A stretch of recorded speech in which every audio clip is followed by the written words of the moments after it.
Alright, nasa ating pong linya naman sa pagkakataon pong ito, Chairman ng Commission on Elections sa COMELEC, si Chairman George Garcia. Chairman, kumusta ka na? Magandang umaga sa iyo. Welcome sa naman ng Balita Sunday. Si Orly Trinidad po ito, Chairman.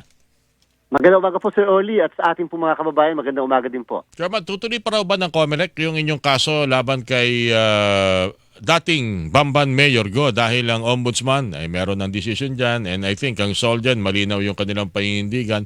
Ang COMELEC po ba raw ba itutuloy pa ang kaso against Alice Go?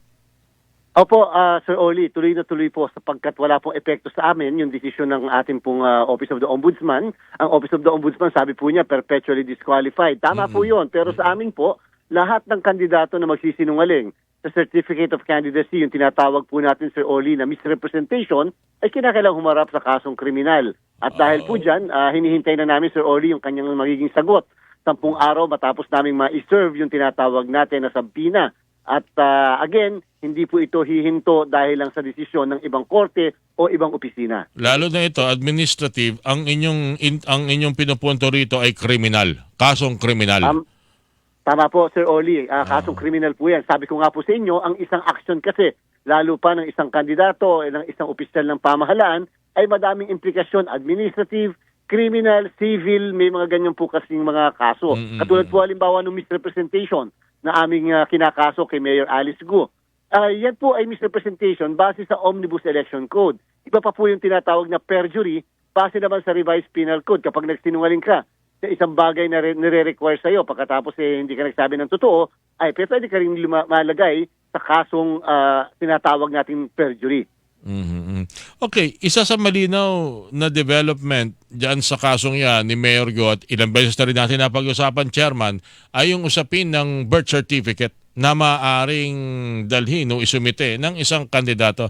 Meron po ba kayong naiisip o pwedeng hilingin sa Kongreso para mas maging maganda at ligtas sa anumang uri ng panloloko? Ito pong mga pinapakita, sinusumite sa kanilang mga certificate of candidacy ng mga kandidato, Chairman?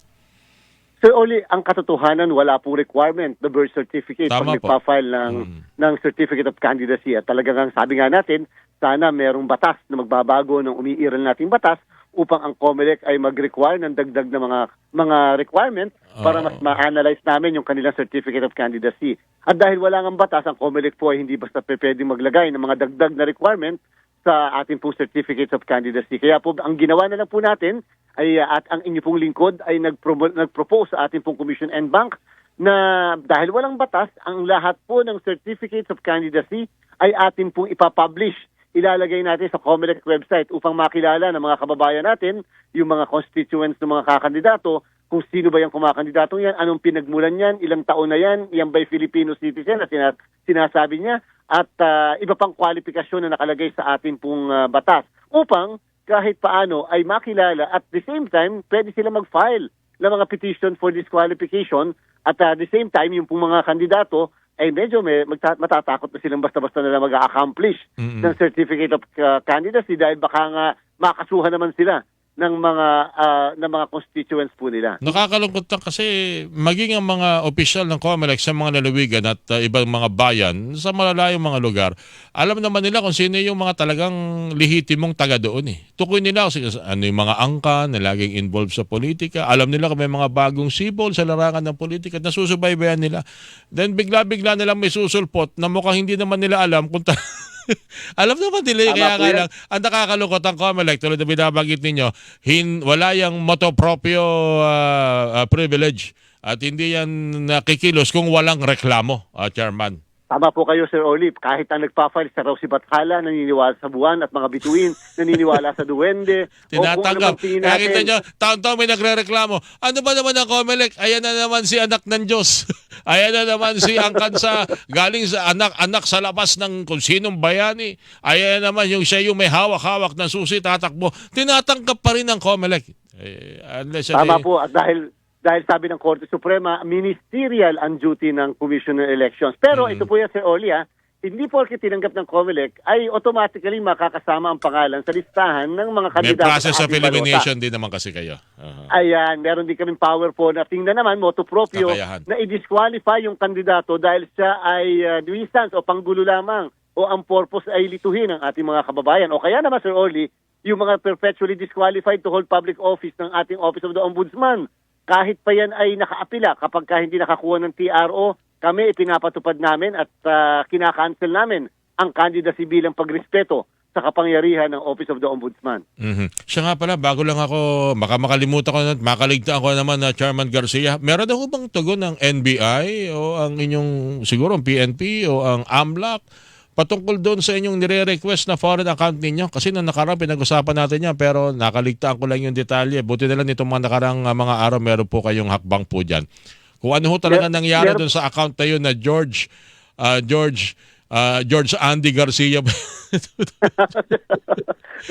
Meron na pong sulat sa akin ang Anti-Money Laundering Council at hindi po ako at liberty na sabihin sapagkat nakalagay po muna doon na strictly confidential. Okay. Pero wala pa po yung formal na report sa atin. Pero alam niyo po, Sir Oli, nakakuha rin tayo ng certification mula sa mga bangko sa South Korea na allegedly pinanggalingan daw po ng mga iba't ibang pondo mula sa iba't ibang accounts.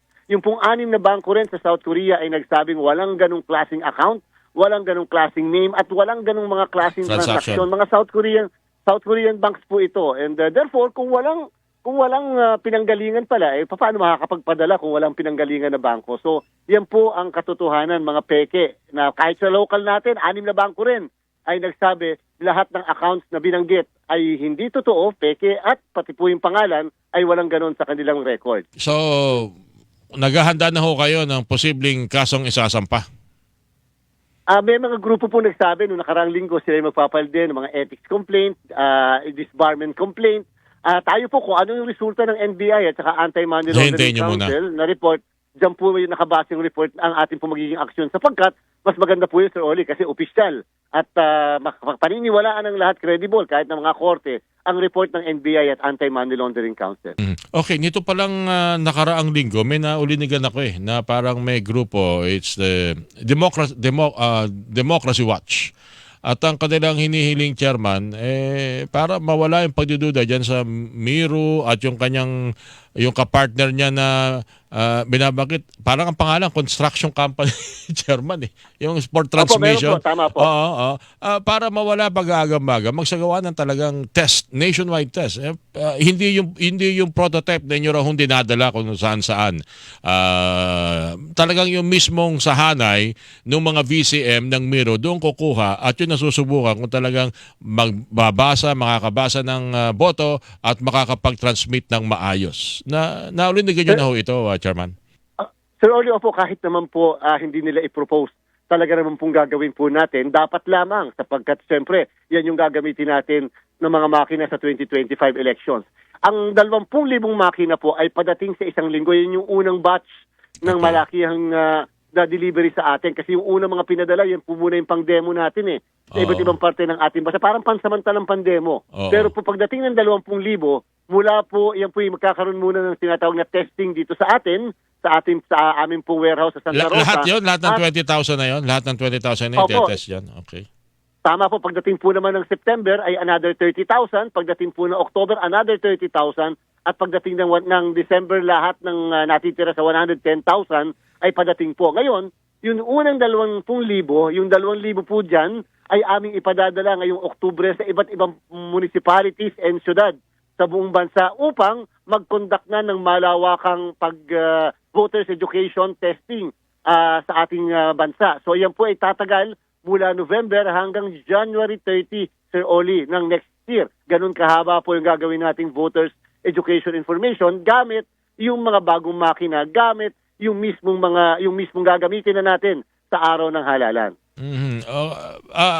Paano nakikita niyo yung sistema ng pagtetest para mapagbigay itong mga kailangan na to?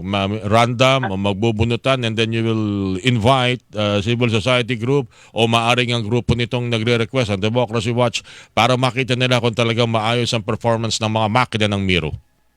Ay opo, kinakailangan sa bawat bayan po, available naman po nationwide yung lahat ng 1,700 municipalities and 184 cities. So talaga doon, yung test talagang doon, kung saan manggagaling, saan siya nakatalaga, doon manggagaling, doon ilalagay ang makina para talagang test ang nararapat na testing ang mangyayari.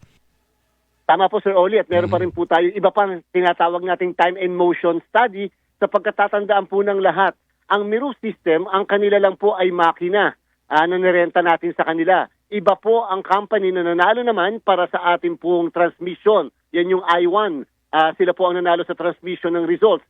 Minarapat po natin na hindi pagsamahin sa iisang kumpanya lamang ang mismong hardware or software o yung makina at yung mismong transmission. Minarapat po natin na ibang procurement o ibang bidding, yun naman tinatawag na transmission upang merong check and balance po tayong maisasagawa para sa darating na 2025 election. Wala problema yung check and balance. Pero yung possibility na isabot tayo ng isang-isa, pwede kaya yun? Nagkaroon na po tayo ng integration at sa August 27, nagpatawag po tayo ng malawakang briefing sa iba't ibang stakeholders at ipapakita po nila yung integration ng kanilang mga sistema upang makita ng lahat na pwede naman pala mapagsama yung dalawang sistema. Okay, well, yun naman talagang paniniyak na hindi lamang po magtatrabaho dahil binayaran, kung hindi magtatrabaho sila para sa atin, para makatulong natin sila sa pagtatagoy ng demokrasya. Ilan naman ating hangad sa mga grupong ito, mga kumpanyang ito, Chairman Garcia. At saka, Sir Oli, ito po ay renta lamang. Ibig sabihin, hindi natin binili.